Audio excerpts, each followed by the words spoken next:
เมื่อหนุ่มนักเรียนนอกได้มาเป็นผู้ใหญ่บ้านที่บ้านนอกจะรื้อศาลาขาเมาส์ทิ้งแล้วปักเสาอินเทอร์เน็ตแทนแต่ยายตัวแสบข้างวัดบอกว่าระหว่างเสาสัญญาณ Wi-Fi กับน้ำลายชาวบ้าน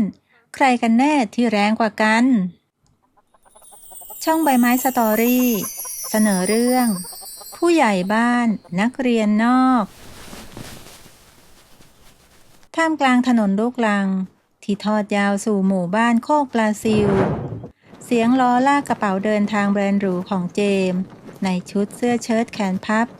กางเกงสแลกทรงเนี้ยบเดินขมวดคิ้วพลางปาดเหงื่อที่หน้าผากจ้องมองหน้าจอ iPad ที่แสดงจุดพิกัดติดตั้งเสาสัญญาณ Wi-Fi ราวกับกำลังออกรบในสมรภูมิเทคโนโลยีเจมหยุดกระทันหันที่หน้าศาลาไม้เก่าๆที่หลังวัดสภาพดูทรุดโทรมจนดูไม่ได้จะพังแหล่ไม่พังแหล่พลางถอนหายใจแล้วก็มองไปรอบๆด้วยสายตาที่ผิดหวังเฮ้ยนี่พ่อปล่อยศาลานี้ไว้ได้ยังไงเนี่ยรื้อทิ้งแล้วเปลี่ยนเป็นเสาสัญญาณน่าจะเกิดประโยชน์มากกว่าเยอะจะรื้ออะไรมิทราบจ๊ะท่านผู้ใหญ่บ้านคนใหม่เสียงใสแต่ดูกวนประสาทดังขึ้นจากต้นหูกวางกล้วยไข่นั่งอยู่บนแคร่ไม้ไผ่ในมือมีมีดอิโต้ที่กำลังจะเฉาะลูกมะพร้าวอย่างชำนาญเธอไม่ได้ดูตื่นเต้นกับตำแหน่งใหม่ของเขาเลยสักนิดแถมยังมองเขาตั้งแต่หัวจรดเท้าผมพูดตามหลักการครับพื้นที่ตรงนี้มันเป็นจุดอับสัญญาณถ้าเราเปลี่ยนศาลาผุนี่เป็นเสาสัญญาณแรงสูงชาวบ้านจะได้เข้าถึงข้อมูลข่าวสารได้เร็วขึ้นอ๋อแล้วข้อมูลของคุณมันกันฝนกันแดดได้ไหมล่ะคะพวกป้ายายเขาใช้ศาลานี้กันแดดกันฝนยามมาทำบุญคุณจะให้เขาไปยืนตากแดดถือมือถือเช็คข่าวสารของคุณแทนอย่างนั้นเหรอเราก็สร้างศาลาใหม่ที่เป็นสมาร์ทศาลาไงครับมีจุดชาร์จไฟมีจอบอร์ดประชาสัมพันธ์ทุกอย่างมันต้องพัฒนาให้ทันโลกนะคุณกล้วยไข่ลุกขึ้นยืนพลางปัดมือกับผ้าถุงของเธอเดินจ้ำอ้าวมาที่เจมจนเขาต้องถอยหลังหนีไป1 ก้าวโลกของคุณมันหมุนเร็วไปหรือเปล่าจ๊ะพ่อผู้ใหญ่ที่นี่เขาอยู่ด้วยความเข้าใจศาลานี้มันคือที่ชาวบ้านมานั่งเม้ามอยกันคุณเอาเสาเหล็กมาปักชาวบ้านก็แค่ได้เทคโนโลยีที่เขาใช้ไม่เป็นแต่เสียที่นั่งเม้ามอยนั่งพูดคุยกันคุณคิดว่ามันคุ้มไหมล่ะถ้าไม่เริ่มเปลี่ยนตอนนี้หมู่บ้านเราก่อนล้าหลังไปตลอดนะคุณเรียนจบเกษตรมาก็น่าจะรู้โลกภายนอกเขาไปถึงไหนกันแล้วรู้จ้ะรู้ดีด้วยว่าถ้าชาวบ้านเข้าอินเทอร์เน็ตได้สิ่งแรกที่เขาจะทำคือโดน call center หลอกจนหมดตัวไม่ใช่ใฝ่หาความรู้ทางการเกษตรที่คุณเพ้อฝันดอกคุณมองโลกแง่ร้ายเกินไปหรือเปล่าผมมีระบบรักษาความปลอดภัยมีการอบรมให้ความรู้งั้นก็ลองดูจ้ะแต่อย่าหาว่ายายกล้วยไข่ไม่เตือนนะจ๊ะถ้าคุณรื้อศาลานี้เมื่อไหร่ฉันจะเป็นคนแรกที่ไปปักป้ายประท้วงหน้าบ้านคุณเลยละอ้อแล้วรองเท้าหนังคุณเนี้ยท่าทางจะแพงนะเดินระวังหน่อยล่ะถนนในหมู่บ้านมันเป็นหลุมเป็นบ่อระวังหัวจะสักเขมรเอานะจ๊ะกล้วยไข่ยิ้มที่มุมปากแล้วก็หันหลังกลับเดินไปคว้าลูกมะพร้าวเดินกลับเข้าวัดไปทิ้งให้เจมยืนงงอยู่กลางแดดลมพัดแรงจนฝุ่นแดงปลิวมาเกาะที่เสื้อเชิ้ตสีขาวของเขาจนเริ่มเป็นด่างเจมก้มลงมอง iPad ในมือที่จู่ๆก็ดับวูบไปเฉยๆทั้งที่แบตเตอรี่ก็ยังเต็มอยู่เป็นอะไรอีกวะเนี่ยเขามองตามหลังกล้วยไข่พร้อมกับความรู้สึกที่อึดอัดอย่างบอกไม่ถูกแม่ยายคนนี้ช่างแสบกว่าที่เขาคิดไปเยอะและดูเหมือนว่างานบริหารหมู่บ้านของเขา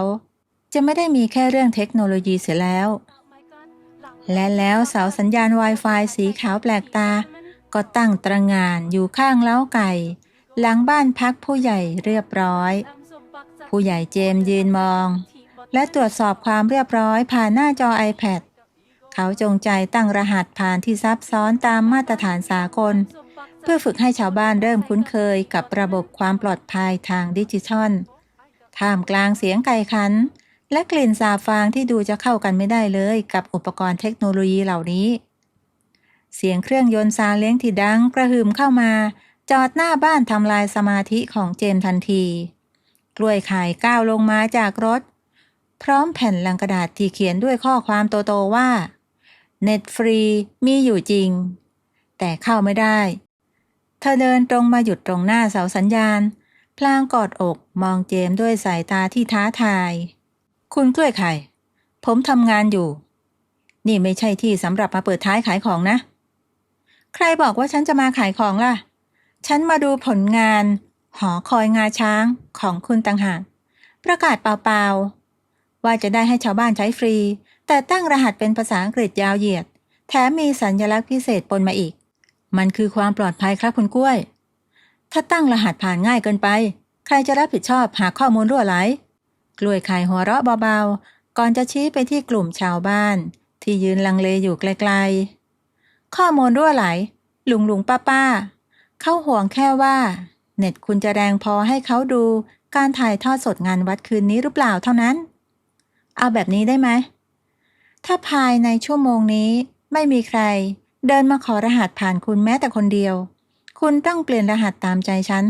และต้องยอมให้ฉันสร้างศาลาจำลองไว้ใต้เสานี้ด้วยโอเคเวลาผ่านไปจนเกือบเที่ยง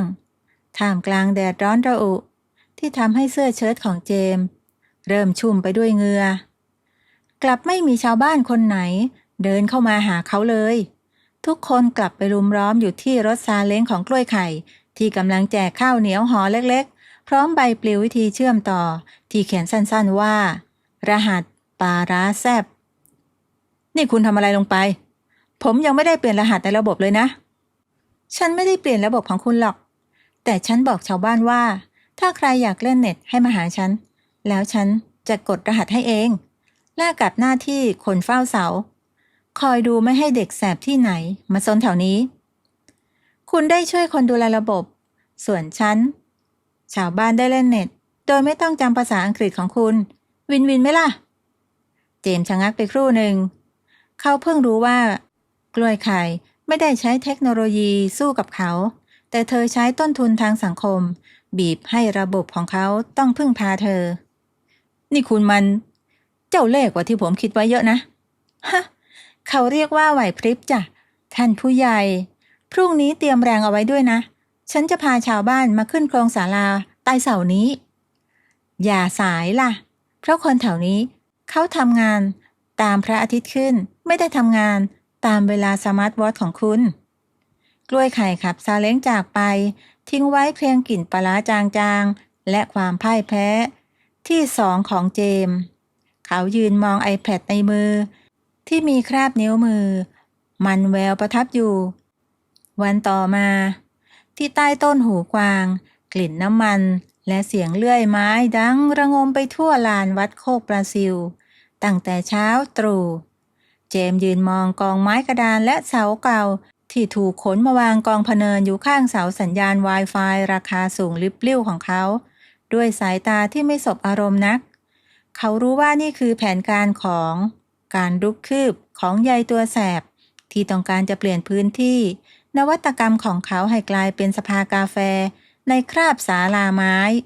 ชายหนุ่มพยายามข่มใจไม่ให้เดินไปอาละวาดกลางวงล้อมชาวบ้านที่ดูจะกระตือรือร้นกับการปลูกศาลากว่าการดาวน์โหลดแอปพลิเคชันที่เขาเพิ่งอบรมไปเมื่อวานกล้วยไข่เดินไปเช็ดเหงื่อที่หน้าผากมือหนึ่งถือค้อนอีกมือหนึ่งถือขันน้ำอบไทยที่เอามาประพรมไม้เพื่อเอาฤกษ์เอาชัยตามความเชื่อคุณกล้วยไข่นี่มันเกินไปหรือเปล่าผมอนุญาตให้สร้างแค่ศาลาจำลองขนาดเล็กแต่นี่คุณเล่นขนไม้สูงมาทั้งป่า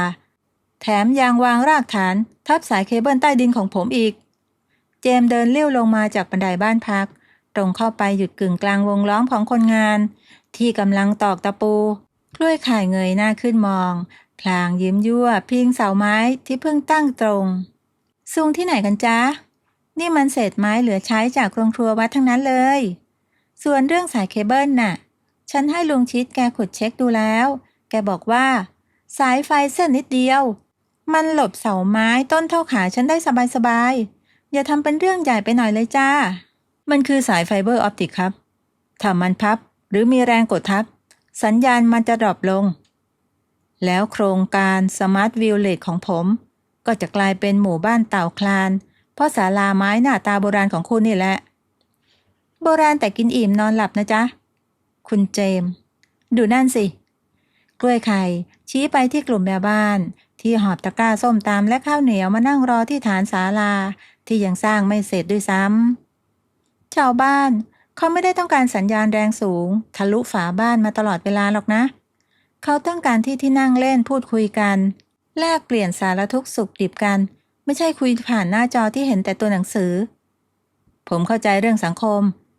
แต่เราต้องมีสมดุลคุณกำลังใช้มวลชนกดดันผมนะผมพยายามสร้างเพื่ออนาคตของพวกเขานะอนาคตของคุณมันสวยหรูในกระดาษนะจ๊ะ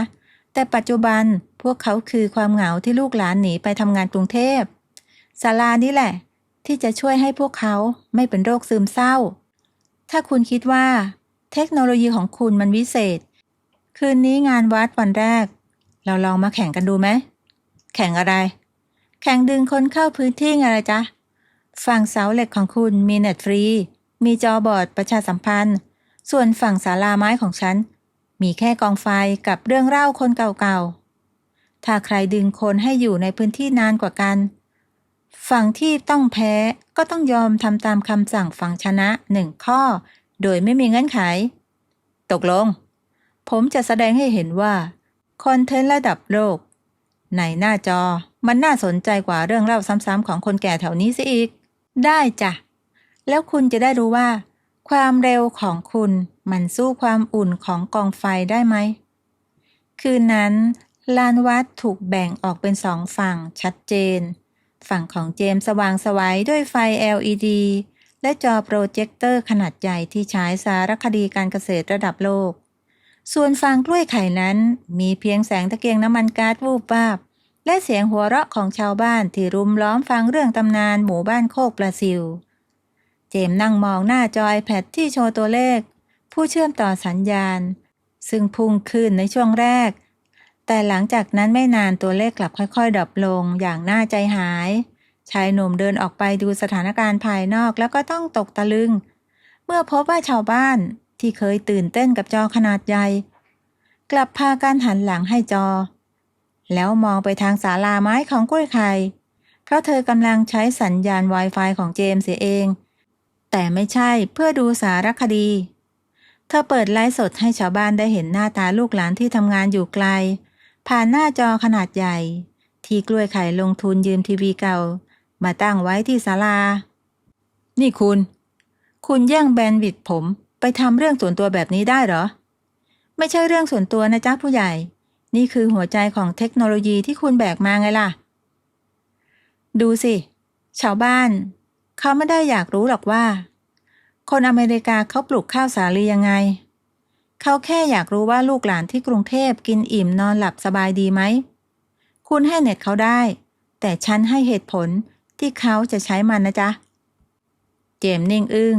เขาพ่ายแพ้อย่างราบคาบไม่ใช่เพราะเทคโนโลยีเขาไม่ดีแต่เพราะเขาไม่เคยรู้วิธีปรุงให้ถูกปากคนกินนั่นเองกลิ่นควันไฟจากศาลาไม้และเสียงสะอื้นแห่งความสุขของชาวบ้านทำให้ความทะนงตนของเขาเริ่มคลายลงโอเคผมแพ้แล้ว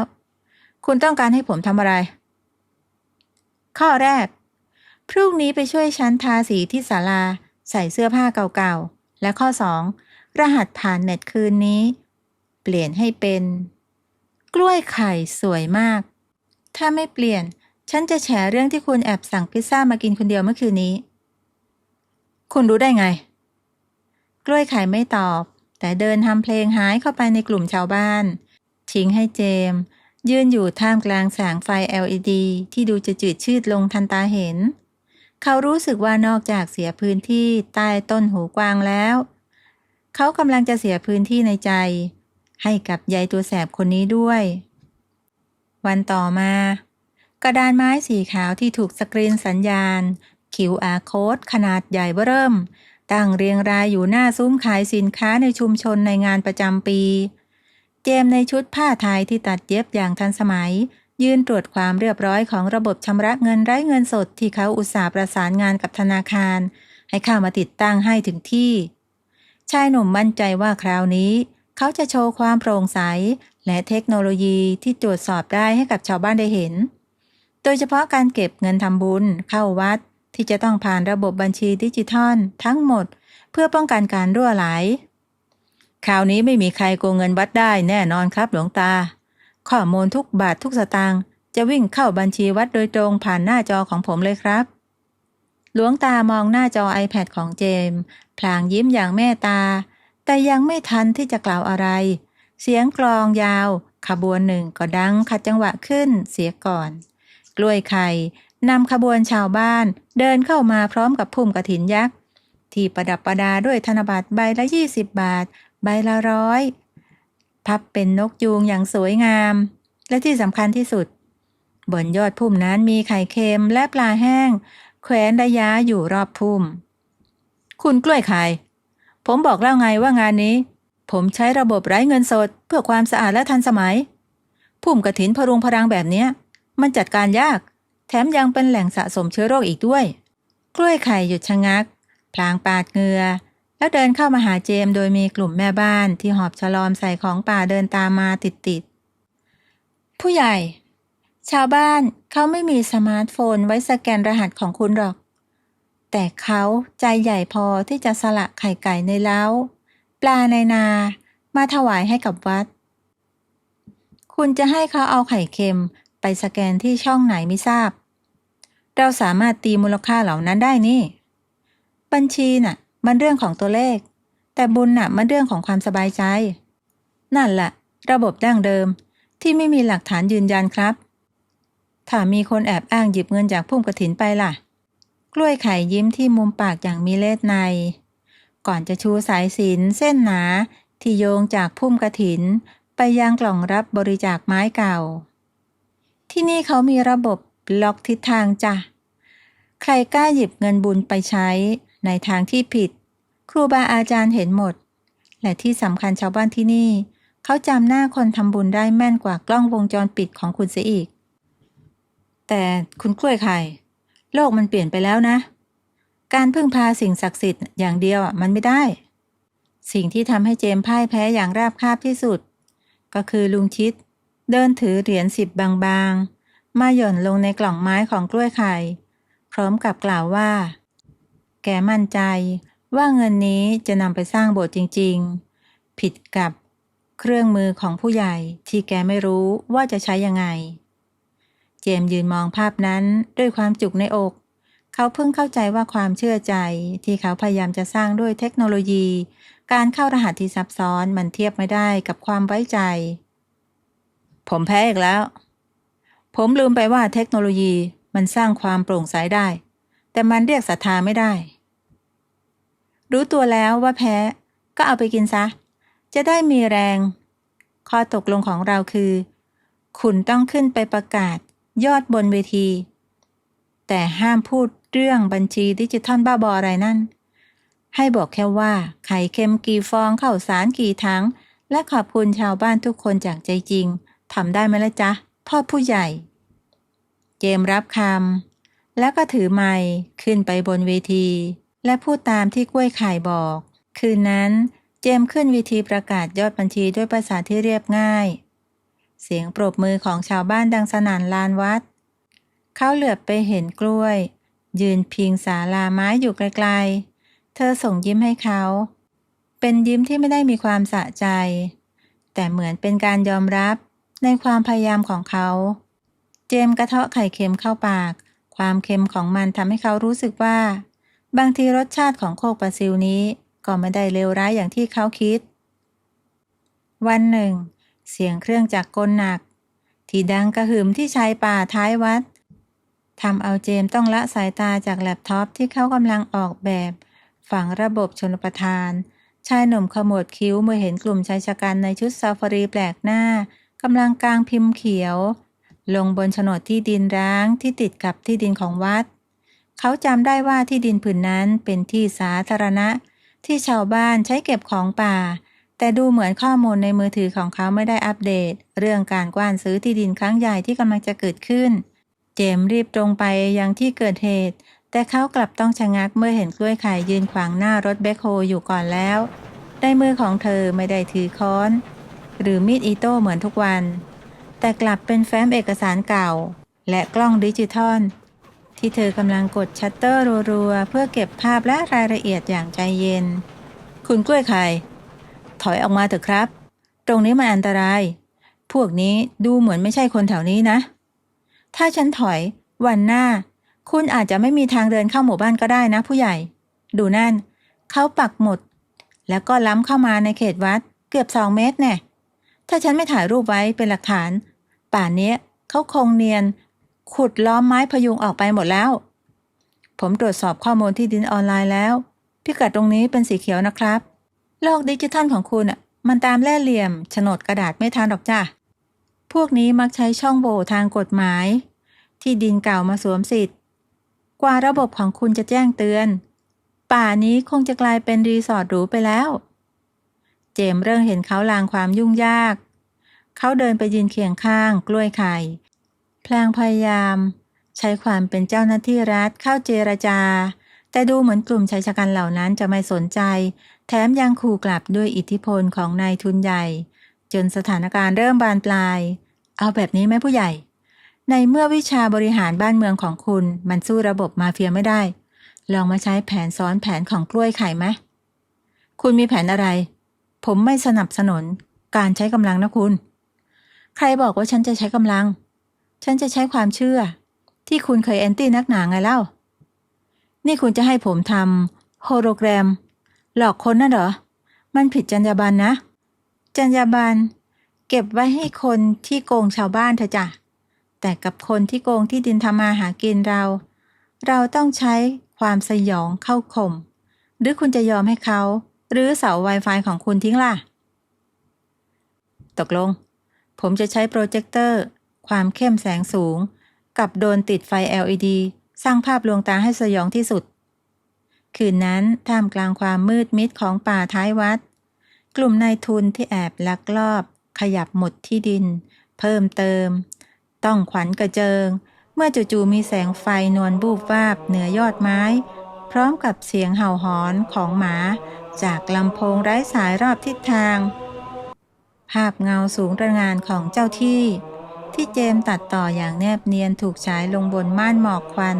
จนดูเหมือนมีตัวตนจริงๆกล้วยไข่ไม่ได้อยู่เฉยๆเธอเกณฑ์ชาวบ้านมานั่งล้อมวงสวดมนต์ในชุดขาวเงียบๆจนบรรยากาศเยือกเย็นถึงขีดสุดพวกนายทุนที่ว่าแน่กลับวิ่งหนีไม่คิดชีวิตทิ้งรถแบ็คโฮและเอกสารที่ดินไว้กระจัดกระจายทั่วบริเวณเจมเดินออกมาหลังโขดหินพลางกดปิดสวิตช์โดรนผมไม่คิดเลยว่าวิชาวิศวกรรมแสงสีของผมจะต้องมาใช้หลอกคนในป่าช้าแบบนี้ แต่คุณก็ช่วยป่าพยุงได้นะจ๊ะดูนั่นสิเอกสารพวกนั้นเขาทิ้งไว้มันคือหลักฐานการสวมสิทธิ์ที่เราจะเอาไปเล่นงานพวกเขาได้จริงๆนะเจมมองไปที่กล้วยไข่ที่กำลังรวบรวมเอกสารอย่างระมัดระวังเขาเริ่มเห็นว่าแผนซ้อนแผนของเธอไม่ใช่แค่เรื่องตลกแต่มันคือการผสมผสานระหว่างความเชื่อเข้ากับจังหวะโอกาสที่เฉียบคมที่สุดคุณกล้วยคุณนี่ไม่ใช่แค่แสบนะแต่คุณมันร้ายจริงๆ คนอย่างยายกล้วยไม่ใช่ของตายที่จะให้ใครมาหลอกง่ายๆหรอกจ้ะท่านผู้ใหญ่ว่าแต่เมื่อกี้ตอนโดนบินวนน่ะฉันแอบเห็นขาคุณสั่นด้วยนะกลัวผีโฮโลแกรมของตัวเองหรือไง เปล่าผมก็แค่เช็คความเสถียรของสัญญาณโดรนต่างหากเล่าเสียงหัวเราะของกล้วยไข่ดังกังวานไปทั่วป่าท้ายวัดท่ามกลางบรรยากาศที่เริ่มจะดูอบอุ่นขึ้นผู้ใหญ่บ้านนักเรียนนอกเขาเริ่มเข้าใจแล้วว่าการสู้กับอิทธิพลมืดที่ซับซ้อนบางครั้งเทคโนโลยีอย่างเดียวก็อาจไม่พอแต่มันต้องมีความแสบระดับใหญ่ตัวแสบคนนี้เป็นส่วนผสมหลักด้วยที่ใต้ถุนศาลาไม้ที่เจมและกล้วยไข่เพิ่งร่วมมือกันสร้างเสร็จกลายเป็นศูนย์รวมข้อมูลที่ใหญ่ที่สุดในโลกนี่คือที่ตั้งของสภากาแฟแม่บ้านที่นำโดยป้าสำรวยและกลุ่มเพื่อนเจมเดินถือแล็ปท็อปผ่านกลุ่มแม่บ้านด้วยท่าทางสำรวมแต่เขากลับรู้สึกถึงสายตาที่จ้องมองมาอย่างผิดปกติ พร้อมเสียงกระซิบกระซาบที่เงียบกริบทันทีที่เขาเดินผ่านชายหนุ่มขมวดคิ้วพลางนั่งลงที่โต๊ะไม้ตัวยาวพยายามรวบรวมสมาธิเพื่อเขียนรายงานการทุจริตที่ดินส่งเข้าอำเภอทว่าไม่นานนักกล้วยไข่ก็เดินถือกล้วยเข้ามาแล้วก็วางโครมลงบนโต๊ะพร้อมกับมองหน้าเขาด้วยสายตาขบขันแกมระอามีอะไรติดหน้าผมหรือเปล่าคุณกล้วยทำไมวันนี้ชาวบ้านมองผมแปลกๆไม่ใช่แค่ติดหน้าหรอกจ้ะแต่มันติดลมตอนนี้ข่าวลือเรื่องคุณกับฉันเมื่อคืนที่ป่าท้ายวัดน่ะมันลามไปเร็วกว่า Wi-Fi ของคุณซะอีกนะข่าวลือเราไปทำงานกันนะครับเราไปจับคนโกงที่ดินนั่นมันสิ่งที่เราทำแต่สิ่งที่ชาวบ้านเห็นคือผู้ใหญ่บ้านหนุ่มนักเรียนนอกกับใจตัวแสบข้างวัดหายเข้าไปในป่ามืดๆด้วยกัน2 ต่อ 2มีแสงไฟวูบวาบมีเสียงคร่ำครวญป้าจำเนียนแกเห็นว่าคุณประคองฉันลงจากเนินเขาด้วยนะนั่นผมประคองเพราะคุณเกือบจะลื่นตกคูน้ำไปไงเล่านี่มันคือการบิดเบือนข้อมูลชัดๆนะ เสียหายอะไรกันจ๊ะชาวบ้านเขาไม่ได้โกรธนะแต่เขาอยากรู้ตอนจบว่านิยายรักป่าช้าแตกเรื่องเนี้ยมันจะจบยังไงไม่ได้นะคุณต้องไปอธิบายความจริงให้พวกเขาฟังอย่าให้เขาเข้าใจผิดเจมส์เริ่มนั่งไม่ติดที่เขาเพิ่งเข้าใจว่าพลังของชาวบ้านมันไวกว่าไวรัสคอมพิวเตอร์เสียอีกชายหนุ่มมองไปที่กลุ่มแม่บ้านที่เริ่มขยับเข้ามาใกล้เรื่อยๆตกลงผมจะยอมให้คุณจัดการเรื่องนี้แต่มีเงื่อนไขว่าต้องไม่มีเรื่องชู้สาวมาเกี่ยวข้องนะได้จ้ะฉันจะบอกเขาว่าคุณน่ะไม่ได้คิดอะไรกับฉันหรอกแต่คุณน่ะกลัวผีจนต้องเกาะแขนฉันไว้แน่นตลอดทางจนฉันเดินลำบากก็เลยต้องประคองฉันออกมาแบบนี้ถือว่าไม่มีเรื่องชู้สาวเนอะโอ้แบบนั้นภาพลักษณ์ผู้นำของผมก็ป่นปี้หมดแล้วสิผู้นำที่กลัวผีแต่รักป่าช้าชาวบ้านเขาเอ็นดูมากขึ้นนะจ๊ะเชื่อฉันเถอะคนบ้านโคกประซิวเขาแพ้ทางคนอ่อนแอแต่ตั้งใจจริงมากกว่าคนเก่งที่ชอบทำหน้าตึงใส่เขาอะอย่างไม่ทันที่เจมจะโต้แย้งป้าสำรวยก็เดินปรีตรงเข้ามาพร้อมกับยื่นจานส้มตำปูปลาร้าให้ผู้ใหญ่จ๊ะเมื่อคืนเหนื่อยแย่เลยนะป้าเห็นว่าเหงื่อโซกกลับมาเลยนางกล้วยมันบอกว่าผู้ใหญ่สู้ไม่ถอยจริงๆป้าละนับถือใจจริงๆเลยเจมหน้าแดงกำก้มหน้ามองกล้วยไข่ที่กำลังยักคิ้วให้เขาอย่างผู้ถือไพ่เหนือกว่าเขาจำใจต้องรับจานส้มตำมาถือไว้ก่อนจะตักเข้าปากเพื่อตัดบทครับเพื่อหมู่บ้านผมสู้ตายครับกล้วยไข่มองหน้าเจมที่พยายามเคี้ยวพริกในส้มตำด้วยใบหน้าที่บิดเบี้ยวแต่ยังรักษาความเป็นผู้นำไว้เธอรู้สึกว่าความดื้อรั้นของนักเรียนนอกคนนี้เริ่มจะกลายเป็นความน่าเอ็นดูขึ้นมาทีละนิดข่าวลือที่เธอปล่อยออกไปครั้งเดียวไม่ใช่แค่การแกล้งเขาเล่นแต่มันคือการสร้างสะพานให้เจมข้ามฝั่งจากคนแปลกหน้ามาเป็นคนในครอบครัวของชาวบ้านจริงๆคืนนั้นเจมพบว่ายอดผู้ใช้ Wi-Fi ของเขาพุ่งสูงขึ้นเป็นประวัติการณ์แต่ไม่ใช่เพราะดูข่าวสารชาวบ้านพากันแชร์รูปภาพเจมที่กำลังกินส้มตำกับป้าสำรวยพร้อมแคปชั่นว่าผู้ใหญ่สายลุยปลาร้าสู้ฟัดเจมถอนหายใจยาวๆพลางปิดหน้าจอแล็ปท็อปกลิ่นปลาร้าที่ติดมือดูเหมือนจะหอมขึ้นเขาเริ่มสงสัยแล้วว่าข้อมูลที่เขาร่ำเรียนมาถูกต้องแม่นยำ100%บางทีอาจจะต้องเว้นไว้ให้น้ำลายและความเม้ามอยของชาวบ้านเพื่อให้ฟันเฟืองของหมู่บ้านนี้หมุนไปได้อย่างมีความสุขวันหนึ่งพายุฤดูร้อนก็พัดกระหน่ำหมู่บ้านโคกปลาซิวจนยอดตาลเอ็นลู่เสียงฟ้าร้องคำรามสลับกับแสงไฟฟ้าที่ฟาดลงมาทำเอาหอระฆังสั่นสะเทือนเจมยืนอยู่บนระเบียงบ้านพักผู้ใหญ่บ้านพลางพยายามกดโทรศัพท์เพื่อเช็คเรดาร์ฝนแต่สัญญาณอินเทอร์เน็ตที่เขาแสนจะภาคภูมิใจก็ดับวูบพร้อมกับเสียงเปรี้ยงปร้างที่ดังมาจากท้ายหมู่บ้านชายหนุ่มตัดสินใจค คว้าเสื้อกันฝนแบรนด์ดังวิ่งฝ่าสายฝนออกไปเช็คเสาสัญญาณหลักแต่ทว่าพื้นที่ที่ชุ่มน้ำจนเป็นเลนกลับแผลงฤทธิ์ให้เขาอีกครั้งเขาลื่นถลายจากเนินดินไปที่ขอบทางร่างของเขาถูกครูดไปกับโพรงน้ำก่อนจะตกลงไปในร่องน้ำที่ขรุขระความเจ็บปวดที่ข้อเท้าแร่นปรี๊ดจนเขาต้องกัดฟันไม่ใช่แค่เครื่องมือสื่อสารที่ใช้การไม่ได้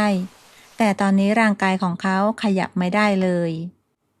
โถเอ้ยพ่อสมาร์ทวิลเลจ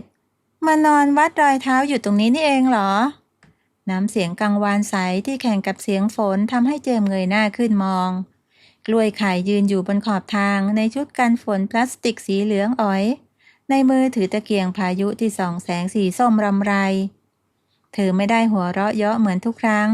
แต่แววตาของเธอกลับฉายแววกังวลอย่างเห็นได้ชัด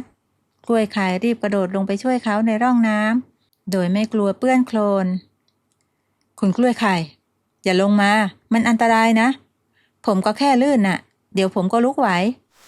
ไม่ต้องมาแก้กล่อตอนขาแพลงเราจากคุณเจมส์ดูสิหน้าซีดเป็นไก่ต้มขนาดเนี้ยกล้วยไข่ไม่ฟังคำของเขาเธอใช้ไหล่บางๆพยุงร่างใหญ่ของเจมส์ให้ลุกขึ้นสายฟ้ามันฟาดลงมาที่หม้อแปลงท้ายหมู่บ้านนะจ๊ะระบบไฮเทคของคุณเนี่ยมันลาพักร้อนไปเรียบร้อยแล้วตอนนี้มีแต่ขาของฉันนี่แหละที่จะพาคุณกลับบ้านได้เจมส์จำใจต้องโอบไหล่กล้วยไข่ไว้แน่นกลิ่นฝนที่ชื้นผสมกลิ่นแป้งร่ำอ่อนๆจากตัวเธอทำให้หัวใจเขาเต้นรัวด้วยความเจ็บปวดที่เริ่มสงบลงกล้วยไข่พาเขาเดินกระเพกจนถึงใต้ถุนเรือนของเธอที่อยู่ข้างวัดรอบทางกลับบ้านพักของผู้ใหญ่นั้นถูกต้นไม้ล้มทับปิดเส้นทางเสียแล้วเธอจัดแจงให้เจมส์นั่งอยู่บนแคร่ไม้ไผ่ก่อนจะหยิบกระปุกยาหม่อง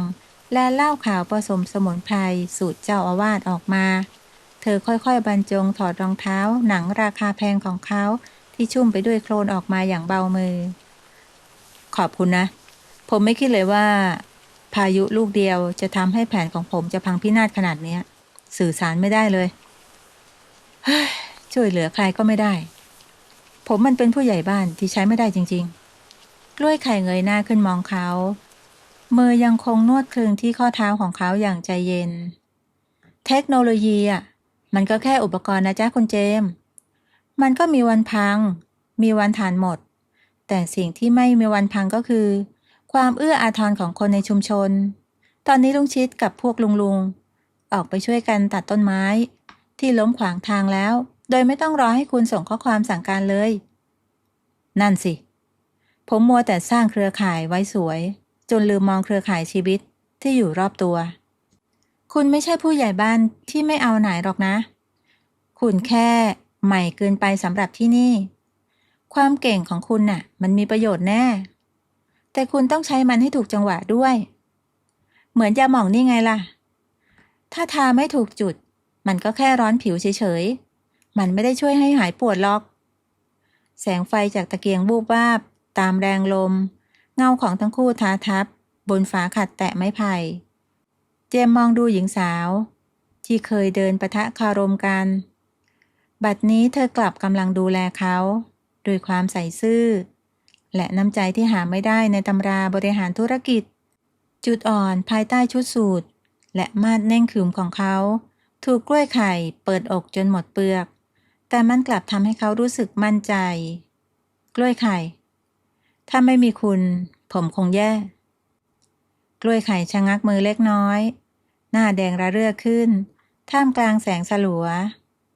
รู้ตัวก็ดีแล้วจ้ะเพราะฉะนั้นก็หายไวๆล่ะพรุ่งนี้จะต้องไปช่วยชาวบ้านซ่อมหลังคาโรงครัวหลังวัดห้ามอ้างเรื่องขาแพลงเด็ดขาดอ้อแล้วไอ้รองเท้าคู่เนี้ยฉันเอาไปล้างให้แต่ค่าแรงขอเป็นกาแฟนอกที่คุณแอบพกมาด้วยนะ ตกลงกาแฟที่ดีที่สุดในลอนดอนเพื่อคุณคนเดียวเลยคืนนั้นท่ามกลางเสียงฝนที่ยังคงตกต่อเนื่องเจมส์นอนพักอยู่บนแคร่ไม้ไผ่ใต้ชายคาบ้านของยายตัวแสบเขาไม่ได้กังวลเรื่องสัญญาณอินเทอร์เน็ตที่หายไปอีกต่อไปเพราะเขารู้แล้วว่าต่อให้โลกทั้งใบออฟไลน์เขา ก็ไม่มีวันหลงทางในโคกปลาซิลตราบใดที่มีแสงตะเกียงจากผู้หญิงคนนี้คอยนำทาง เสียงสัญญาณเตือนภัยจากแอปพลิเคชันเฝ้าระวังระดับน้ำใน iPad ของเจมส์ดังลั่นท่ามกลางความเงียบสงัดของยามค่ำคืนชายหนุ่มสะดุ้งตื่นขึ้นมาดูหน้าจอกราฟิกสีแดงพุ่งปรี๊ดถึงขีดอันตรายฝนที่ตกหนักติดต่อกันหลายวันบนเทือกเขาทำให้มวลน้ำป่ากำลังไหลทะลักลงสู่ห้วยท้ายหมู่บ้านโคกบราซิลอย่างรวดเร็วเจมส์รีบคว้าวิทยุสื่อสารพยายามกดส่งข้อความแจ้งเตือนภัยแบบกลุ่มแต่ทว่าสัญญาณกลับไม่ค่อยเสถียรนักเจมส์วิ่งพรวดพลาดออกไปที่ศาลาไม้กลางวัดซึ่งบัดนี้กลายเป็นศูนย์อำนวยการชั่วคราวเขาพบกล้วยไข่ยื่นสั่งการให้ชาวบ้านขนกระสอบทรายอยู่ก่อนแล้วเธอสวมเสื้อกันฝนและรองเท้าบูทท่าทางเด็ดเดี่ยวไม่แพ้ผู้บัญชาการรบคุณกล้วยไข่น้ำกำลังจะมาถึงในอีกไม่เกิน20นาทีระดับน้ำในห้วยสูงขึ้นนาทีละ10 เซนติเมตรเราต้องรีบอพยพคนในพื้นที่ลุ่มต่ำเดี๋ยวนี้อพยพไม่ได้จากคุณเจมส์ป้าจำเนียนกับลุงชิดยังติดอยู่ท้ายทุ่งรายนั้นเขาห่วงควายยิ่งกว่าชีวิตถ้าไม่มีใครไปช่วยลากควายขึ้นมาแกไม่มีวันยอมทิ้งกระท่อมแน่แต่น้ำมันมาแรงมากนะระบบแจ้งเตือนระบุว่ามวลน้ำระลอกนี้ท่วมหลังคามิดพื้นที่นั้นเลยผมจะส่งพิกัดไปให้กู้ภัยที่อำเภอกู้ภัยกว่าจะมาถึงก็คงสายไปแล้วคุณเจมส์รถเขาเข้าทางนั้นไม่ได้หรอกโคลนถล่มปิดทางหมดแล้วมีแต่เรืออีแปะกับคนที่ชำนาญร่องน้ำเท่านั้นที่จะเข้ามาถึงเทคโนโลยีของคุณน่ะมันบอกพิกัดได้แต่บอกใจคนไม่ได้หรอกคุณมีโดรนใช่ไหมใช้โดรนติดไฟนำทางให้ฉันจะพายเรือไปเองมันอันตรายเกินไปผมไปด้วย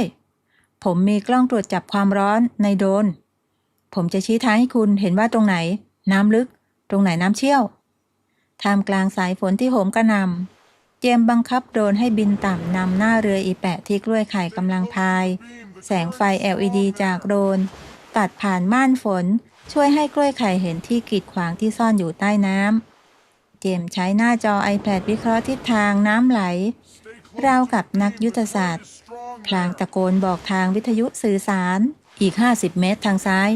มีกอไผ่ล้มขวางอยู่ให้เบี่ยงมาทางขวาตรงนั้นน้ำยังไม่แรงรับทราบจากผู้ใหญ่เห็นแสงไฟแล้วฉันตามมาติดแล้วการประสานงานระหว่างดวงตาจากฟ้าของเจมส์และฝีพายบนน้ำของกล้วยไข่ทำให้พวกเขาถึงกระท่อมไทยทุ่งได้ทันเวลาลุงชิดและป้าจำเนียนที่กำลังตื่นตระหนกก็ถูกช่วยขึ้นเรือได้อย่างบุดหวิดก่อนที่มวลน้ำป่าจะซัดกระท่อมลงไปต่อหน้าต่อตาเมื่อกลับถึงศาลาอย่างปลอดภัยเจมส์ซุดตัวลงนั่งบนพื้นเครื่องมือไฮเทคในมือของเขามีรอยขีดข่วนและเปื้อนโคลนแต่มันกลับเป็นเครื่องมือที่ทรงพลังที่สุดเมื่อถูกใช้งานอย่างถูกที่ถูกเวลากล้วยไข่เดินเข้ามาหาเขาพลางส่งผ้าขนหนูผืนหนาเธอไม่ได้พูดอะไรมากแต่รอยยิ้มที่เต็มไปด้วยความโล่งใจก็บอกได้ทุกอย่าง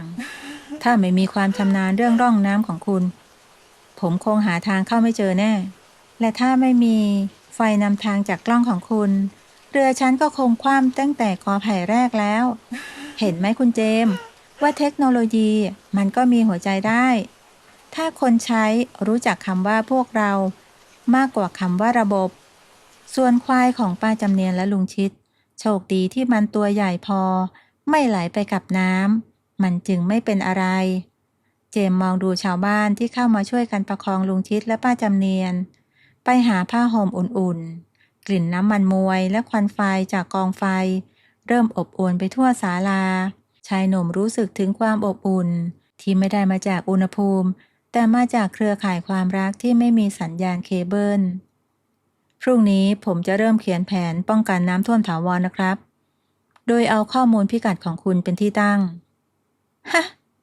ให้มันจริงเถอะท่านผู้ใหญ่แต่คืนนี้พักผ่อนก่อนเถอะสมาร์ทวอทของคุณน่ะมันเตือนว่าหัวใจคุณเต้นแรงเกินไปแล้วนะหรือว่าเพราะว่าอยู่ใกล้คนแสบๆอย่างฉันกันแน่ เจมส์หน้าแดงก่ำพลางปิดหน้าจอนาฬิกาของเขาเออเครื่องมันคงรวนอะมันโดนน้ำนี่กล้วยไข่ยิ้มกริมความวุ่นวายของน้ำป่าได้พัดพาสิ่งที่กั้นระหว่างเธอกับเขาจนหมดสิ้นไปแล้วเหลือไว้เพียงความเข้าใจความทันสมัยวิถีดั้งเดิมไม่จำเป็นต้องสู้กันบรรยากาศที่เคยร่มรื่นของป่าหลังวัดถูกแทนที่ด้วยเสียงเครื่องจักรกลหนักผู้ใหญ่บ้านหนุ่มยืนอยู่หน้าขบวนรถตักดินที่นำโดยกลุ่มชายชุดดำของบริษัทพัฒนาที่ดินรายใหญ่คราวนี้พวกเขาไม่ได้มาพร้อมคำขู่ลอยๆแต่มาพร้อมเอกสารสิทธิ์ที่ดูเหมือนจะถูกกฎหมายทุกประการเพื่อเตรียมเปลี่ยนป่าชุมชนให้กลายเป็นโกดังเก็บสินค้าอุตสาหกรรมผมตรวจสอบพิกัดนี้ซ้ำหลายรอบแล้วนะครับเอกสารที่คุณถือมันทับซ้อนกับพื้นที่ป่าสาธารณะที่ชาวบ้านใช้ทำกินมาหลายชั่วอายุคนเฮ้ยกฎหมายน่ะมันดูที่โฉนดไม่ได้ดูที่ความรู้สึกหรอกนะผู้ใหญ่ถ้าไม่อยากให้เรื่องบานปลายจนตำแหน่งหลุดก็ถอยไปเสียในขณะที่เจมส์กำลังจะถูกผลักให้พ้นทางกล้วยไข่ก็เดินนำขบวนชาวบ้านนับร้อยบางคนถือจอบถือเสียมก้าวเข้ามาสมทบเธอไม่ได้มาเพื่อปะทะด้วยกำลังแต่ในมือของเธอมีแล็ปท็อปเครื่องเดียวกับที่เจมส์เคยใช้ทำงานและที่สำคัญคือเธอกำลังไลฟ์สดผ่านเพจแม่บ้านที่มีผู้คนดูทะลุนับหมื่นในเวลาไม่กี่นาทีโฉนดมันปลอมแปลงกันได้แต่ร่องรอยประวัติศาสตร์มันหลอกกันไม่ได้นะคะคุณเจมส์ดูนี่สิกล้วยไข่หันกล้องไปที่หน้าจอสัมผัสที่เจมส์ติดตั้งไว้ในศาลาซึ่งบัดนี้มันกำลังแสดงภาพถ่ายทางอากาศย้อนไป50 ปีเจมส์ชะงักไปครู่หนึ่งเขาเพิ่งรู้ว่ากล้วยไข่แอบเข้าไปใช้ข้อมูลที่เขาสอนไว้เพื่อหาหลักฐานที่หนักแน่น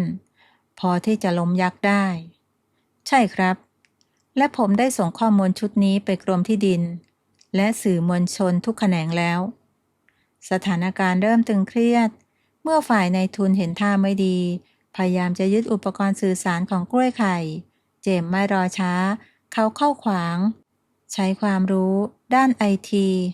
สั่งการโดรนตรวจการบินรอบพื้นที่เพื่อเก็บภาพใบหน้าของทุกคนให้ชัดเจนในระดับความละเอียดสูงทุกการกระทำของพวกคุณถูกบันทึกไว้ในคลาวด์แล้วต่อให้ทุกคนทำลายเครื่องนี้ข้อมูลก็ไม่มีวันหายไปเสียงโห่ร้องของชาวบ้านยืนหยัดสู้เคียงข้างเจมส์และกล้วยไข่ทำให้ผู้มีอิทธิพลล่าถอยไปในที่สุดเมื่อเห็นว่าความลับที่พวกเขาพยายามปกปิดถูกกระชากหน้ากากออกมาหลังจากขบวนรถตักดินล่าถอยไปเจมส์และกล้วยไข่ก็นั่งซุดลงที่ใต้ต้นหูกวางอย่างหมดแรงทั้งคู่มองหน้ากันและหลุดหัวเราะออกมาท่ามกลางเหงื่อที่ชุ่มโชกผมไม่เคยคิดว่าข้อมูลที่ผมทำไว้เล่นๆจะกลายเป็นอาวุธที่ช่วยหมู่บ้านได้ขนาดนี้ก็คุณครูสอนดีนี่จ๊ะถึงจะขี้เก๊กไปหน่อยก็เถอะ ขอบใจนะที่คุณอยู่เคียงข้างชาวบ้านจริงๆในวันที่เราต้องการคุณที่สุดผมต่างหากที่ต้องขอบคุณคุณกล้วยไข่คุณทำให้ผมรู้ว่าความเจริญที่แท้จริงไม่ใช่การมีเครื่องมือที่แพงที่สุดสายตาทั้งคู่สบตากันท่ามกลางไอแดดร้อนยามบ่ายไม่ใช่สายตาคู่ปรับอีกต่อไปแต่มันคือสายตาของคนที่พร้อมจะเดินเคียงข้างกันวันต่อมาบรรยากาศคึกคักเป็นพิเศษเพราะเป็นวันเปิดตัวศูนย์การเรียนรู้ชุมชนโฉมใหม่อย่างเป็นทางการเจมส์ในชุดผ้าไหมสีฟ้าอ่อนที่กล้วยไข่เป็นคนเลือกยืนตรวจเช็คหน้าจอสัมผัสขนาดใหญ่ที่ติดตั้งอยู่ในศาลาไม้ที่เขาเคยเกือบจะรื้อทิ้งบัดนี้มันถูกดัดแปลงเป็นห้องสมุดดิจิทัลที่ยังคงร่มเงาของต้นหูกวางและกลิ่นอายความอบอุ่นไว้อย่างครบถ้วนชายหนุ่มไม่ได้มองแต่หน้าจอเหมือนวันแรกที่มาถึงสายตาของเขามักจะเหลือบมองไปที่บันไดศาลาเพื่อรอคอยใครบางคนจนกระทั่งร่างโปร่งใสในชุดผ้าสิ้นตีนจกสีสดใสก้าวมากล้วยไข่วันนี้ดูสวยสง่าแปลกตาจนชาวบ้านพากันแซวไม่ขาดสาย นึกว่าคุณจะมาไม่ทันตัดริบบิ้นซะแล้ว ผมเตรียมตำแหน่งที่ปรึกษาฝ่ายป่วนไว้ให้คุณนั่งข้างๆผมบนเวทีเลยนะ ที่ปรึกษาอะไรนะ ฉันก็แค่มาดูว่าคุณแอบติดตั้งรหัสผ่านแปลกๆไว้อีกไหม เห็นชาวบ้านเขาบอกว่าคราวนี้รหัสผ่านมันสั้น และจำง่ายจนน่าตกใจ เจมส์ยิ้มอย่างมีเล็ดใน จูงมือกล้วยไข่ เดินไปที่หน้าจอหลัก รหัสผ่านครั้งนี้ ผมไม่ได้ตั้งเองหรอก แต่ผมเอามาจากหัวใจของโครงการนี้ ลองกดดูสิ กล้วยไข่ใช้นิ้วเรียว แตะลงบนหน้าจอ ตามคำบอกรหัสผ่านที่ปรากฏบนหน้าจอ และทันทีที่ระบบทำงาน ภาพบนจอกลับไม่ใช่กราฟิกสถิติแห้งแล้ง แต่เป็นวิดีโอประมวลภาพความสามัคคีของชาวบ้าน ทั้งตอนที่ร่วมกันสร้างศาลา ตอนที่ช่วยกันแบกกระสอบทรายหนีน้ำท่วม และภาพแอบถ่ายที่เจมส์กับกล้วยไข่ยืนเถียงกันกลางแดดจ้าจนหน้าแดงทั้งคู่ คุณเจมส์ นี่คุณแอบเก็บภาพพวกนี้ไว้ตั้งแต่เมื่อไหร่คะ ก็ตั้งแต่ที่ผมรู้ตัวว่า เทคโนโลยีของผมมันได้ค่า ถ้าไม่มีคนอย่างคุณมาช่วยเติมหัวใจให้ไงล่ะครับ คุณกล้วยไข่ ปากหวานขึ้นเยอะเลยนะท่านผู้ใหญ่ สงสัยปลาร้าที่นี่จะซึมเข้าเส้นเลือดจนนิสัยเปลี่ยนจากนักเรียนนอกไปหมดแล้วละสิ ไม่ใช่แค่ปลาร้าหรอกครับ แต่เป็นคนข้างวัดแถวนี้ต่างหากที่ทำให้ผมไม่อยากกลับไปลอนดอนอีกเลย ถ้าผู้ใหญ่สัญญาว่าจะไม่แอบรื้อศาลาไม้ของฉันทิ้งอีก ฉันก็พอจะพิจารณาฝากตัวฝากใจไว้ที่นี่ เสียงปรบมือ เสียงโห่ร้องแสดงความยินดีจากชาวบ้านที่แอบฟัง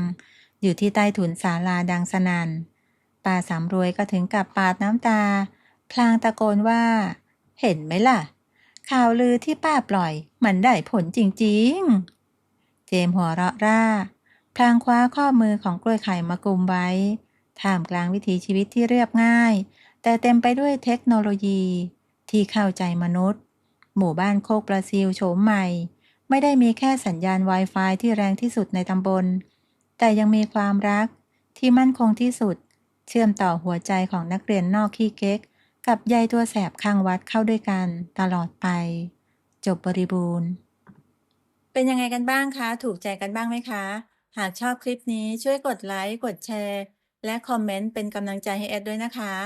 แล้วพบกันใหม่ในคลิปหน้า สวัสดีค่ะ